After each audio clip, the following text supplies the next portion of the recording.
আসসালামু আলাইকুম সবাইকে ওয়েলকাম করছি যুবরাজ খান আবির। আশা করি সবাই বেশ ভালো আছে।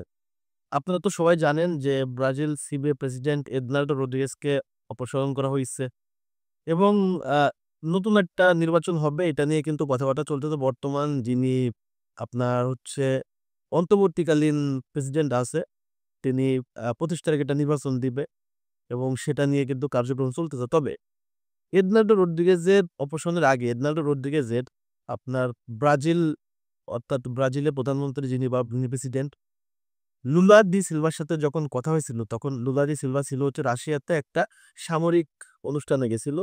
সামরিক একটা বৈঠকে গেছিল। তখন তাকে ফোন করছিল যে, "এই পরিস্থিতি থেকে আমাকে উদ্ধার করেন বা আমাকে একটু হেল্প করে।" লুলা এই বিষয়টা শুনছে, শোনার পরও সিবিএফ প্রেসিডেন্ট এদনাল্ডো রদ্রিগেজকে কোনরকম কোনো সহায়তা করার উদ্যোগ নেয়নি। এটাতে সিবিএফ প্রেসিডেন্ট এদনাল্ডো রদ্রিগেজ খুবই হতাশ এবং খুবই আসলে বাজেভাবে আসলে তাকে স্যাক করা হইছে। এখন আপনারা জানেন যে নেক্সট নির্বাচন হচ্ছে ২৫ তারিখে এবং কার্লো আনচেলত্তির ব্রাজিলের আগমন ২৬ তারিখে এবং ব্রাজিল দল ঘোষণা করার টাইমও ২৬ তারিখ।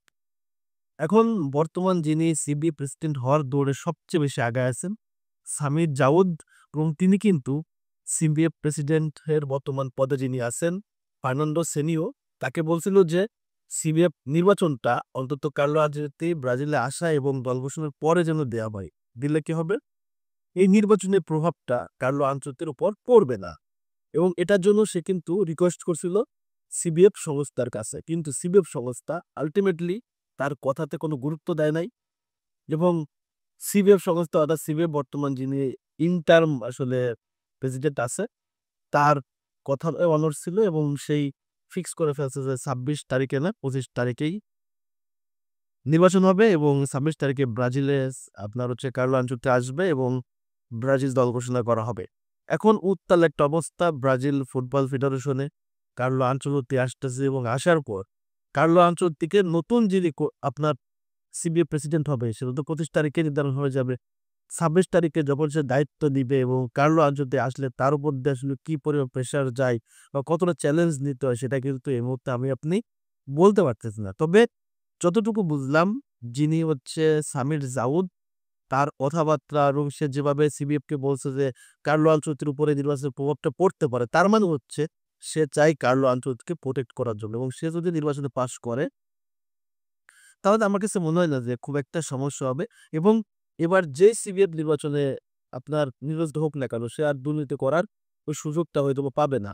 দুর্নীতি করলে কিন্তু হয় তাকে স্যাক করা হবে অথবা তাকে পুলিশের হেফাজতে দেওয়া হবে এবং এই সামির জাউদ তার কিন্তু দীর্ঘদিনের এক্সপেরিয়েন্স আছে ফুটবলে।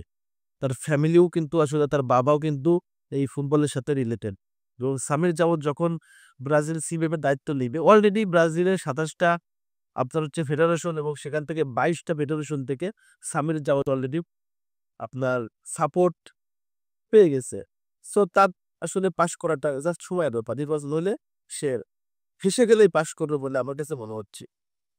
এবং সে যদি পাস করে যায় তাহলে আল্টিমেটলি এটা ব্রাজিলের জন্য আমার কাছে মনে হয় এই মুহূর্তে পর্যন্ত ভালো হচ্ছে। কারণ ২২ টা ফেডারেশন যারা পক্ষে ভোট দিছে সামিল চাউদের, তারা অবশ্যই ভালো কিছু চায় ফুটবলে। আর যে বাকিগুলো যারা ভোট দেয় না, তাদের ভিতরে আমার মনে হয় সবচেয়ে করাপশনটা ওই বাকিগুলোর ভিতরেই আছে। আর যারা সামির চাউদকে সমর্থন করতেছে, আমার কাছে মনে হয় তারা ব্রাজিল ফুটবলের ভালো চায় এবং ব্রাজিলের ফুটবল ফেডারেশনের উন্নতি চায় বলেই তারা কিন্তু এই সামির জাউদকে সাপোর্ট করছে। তো জানি না ২৫ তারিখে আল্টিমেটলি কে পাস করবে। আমরা তো মিডিয়া থেকে যেটা দেখতেছি সেটার উপর ডিপেন্ড করে কথা বলতেছি যে ২২ টা সংস্থা বা ২২ টা ফেডারেশন থেকে তাকে সাপোর্ট করা হচ্ছে। আল্টিমেটলি ইন্টারনাল বিষয়টা আসলে কতটা স্পষ্টত আমরা কিন্তু এই মুহূর্তে জানি না। বাট যেটা জানতেছি মিডিয়া থেকে জানতেছি এবং সেটা কিন্তু আপনাদের সাথে শেয়ার করার চেষ্টা করতেছি। তবে যাই হোক, আমি চাই সিবি প্রেসিডেন্ট যেই হোক না কেন অন্তত কার্লো আনচেলত্তি এবং ব্রাজিল টিমে যেন কোন রকম কোনো প্রভাব না পড়ে।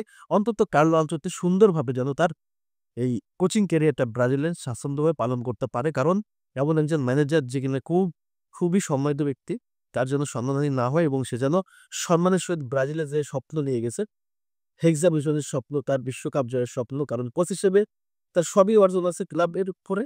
বাট ন্যাশনাল টিমে কোনো অর্জন নাই। এটা দিয়ে যেন তার ন্যাশনাল টিমের সেই বিশ্বকাপটা অর্জন হয়ে যেতে পারে। এটা হচ্ছে আমার পার্সোনাল ওপিনিয়ন।